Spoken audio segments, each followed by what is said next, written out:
Welcome to the first ever episode, installment, whatever you want to call it, of TicketyPrue. In this episode, I'm just going to give you a little backstory on me and what I've been through, so you'll have a little bit more context for the next installments.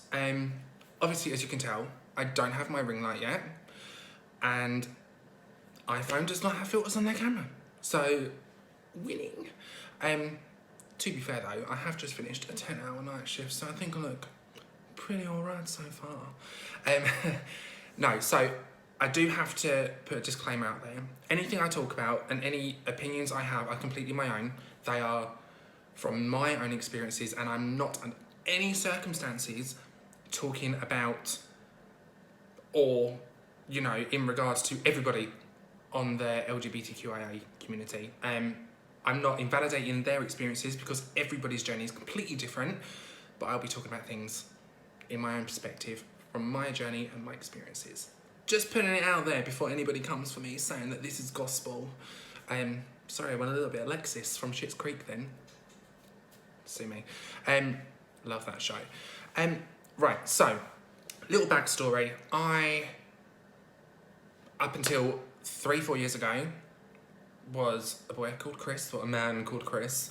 The reason I said my name is because curious minds are going to want to know, and I cannot be bothered to later on have, so what was your name beforehand when you was a man? Get it out there, it's done, gone, end of story, book closed. And I pretty much thought I was happy living a normal life, and I'm not somebody, I can't say that I was like, oh, I hate my life. I hate being in this body. Well, no, because I didn't. There are fun memories, happy memories. And the way I see it is, yes, I knew something was different. I never could quite figure out what it was. I would go out, don't get me wrong, I love a drink now. And yes, I can safely say people have seen me plastered, but nowhere near the extent I was before. I mean, I was out every single night, and it wasn't just like a little bit drunk, it was completely. Didn't know why, and I'm not saying that this is the reason why, but I was unhappy, didn't know why, and then I remember sitting in bed one night, after yet again being at the pub, absolutely drunk, really unhappy, and I fell down a YouTube hole.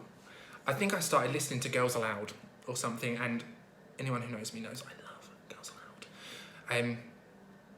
Oh my god, I really wanted to be part of Girls Aloud growing up. Different story.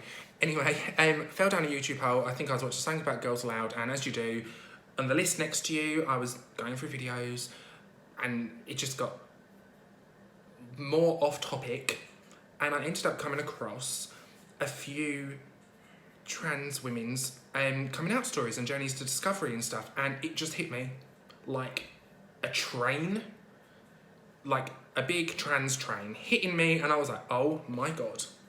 And it felt like everything that had been sort of like this all through my life just sort of went I was like, wow, how mad is that? And it took me a little while. I ended up going to the doctors, GP, all that. I had a friend come with me, and honestly, I will never be more thankful to them for coming with me, because I was a wreck. I didn't tell my mum because I was terrified. No reason I should have been, because anyone who knows my mum knows that she's pretty kick-ass. That's a completely different story for another episode. Very interesting one, so make sure you tune in for that. But I went in the morning, I had work on the late, and by the time I got to work, I had sat there, I had discussed it, I'd opened, and it felt like this just huge, I'd taken everything, put it into a balloon and just let it go. And I just felt like I could breathe, I felt good, terrified, but good. I remember going to my boss, just saying, can I have a quick word? There's something that happened this morning that I need to tell you about. So I took her outside, and we had a cigarette, and I told her, and she gave me a massive cuddle, and said, anything that we can do to help you and support you in any way, shape or form, we will do. Work's been awesome. Again, another story, which I'll talk about another day. Socially, awesome. My friends knew before I did. In fact, two of my friends, we was in town one day, and I just kept going over to like girls' clothes and going, I really want this, I really want that, that's lovely. And I was using my drag persona, but nothing I was picking out was drag. Nothing was drag. I think there was like some cute tops, some nice like daytime dresses and things like that. And there was like, I think we need to have a conversation. And they told me, and I was like, behave. Me? Nah. I tried to join the army, for God's sake. I tried to start playing football. Imagine me playing football. Not gonna happen. I just have a problem with balls, really, don't I? In all sense of the word. So that happened. Did that. My friends were just ace. Like, you couldn't ask for better friends. And I can actually safely say, touch wood, I don't think, I'm very, very lucky.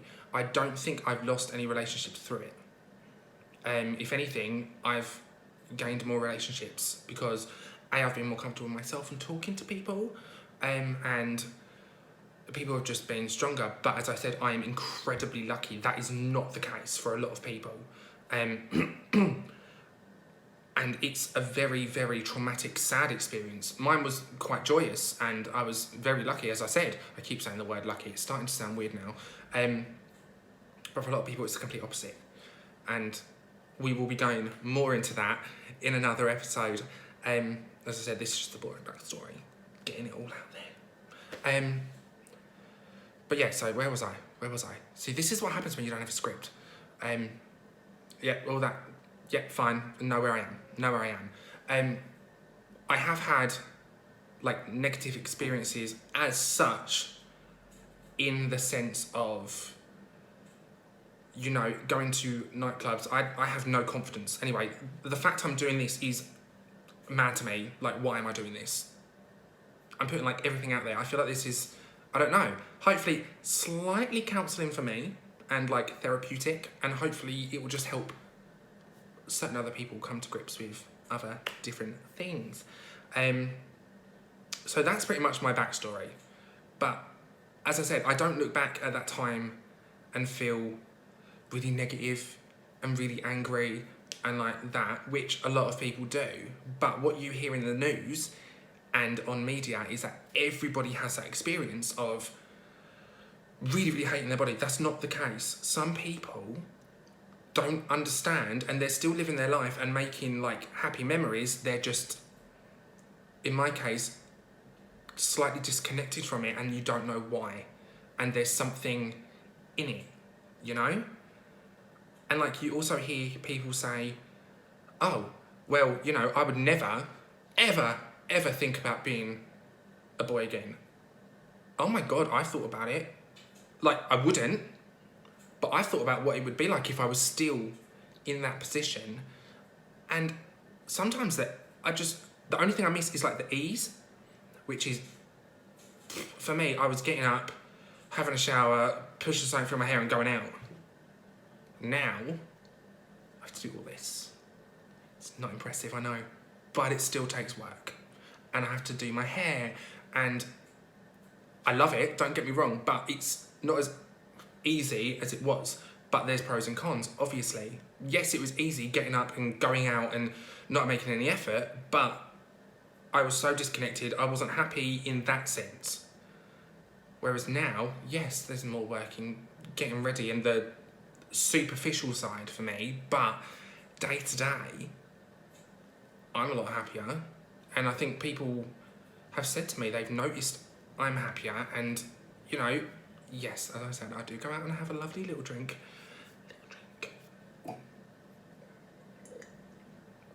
Don't judge me, I've just finished a night shift. But I'm not the state I was. And I feel like that's everything coming together, you know?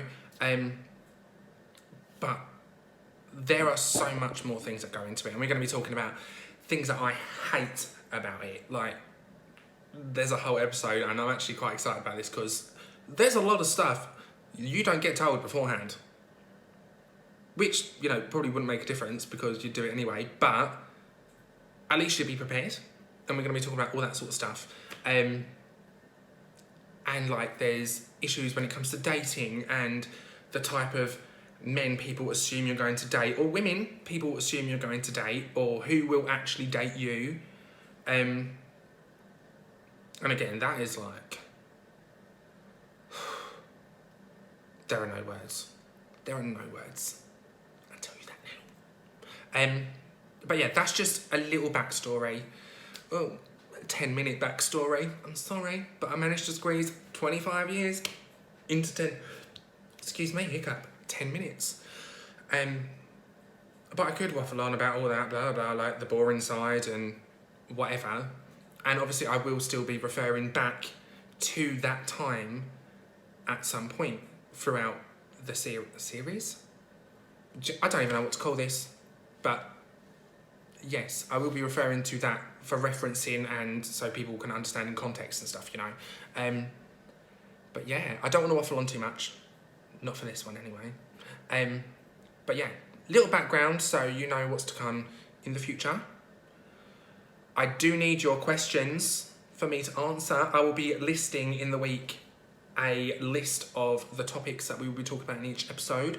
So if there's like a question you need to ask about like dating or little nitty gritty bits that people don't ever tell you, or curious things, you know, anything, absolutely anything, obviously I will do my best to answer them from my experiences and nobody else's. And I mean, you know, if there are certain things, use your brain, you know.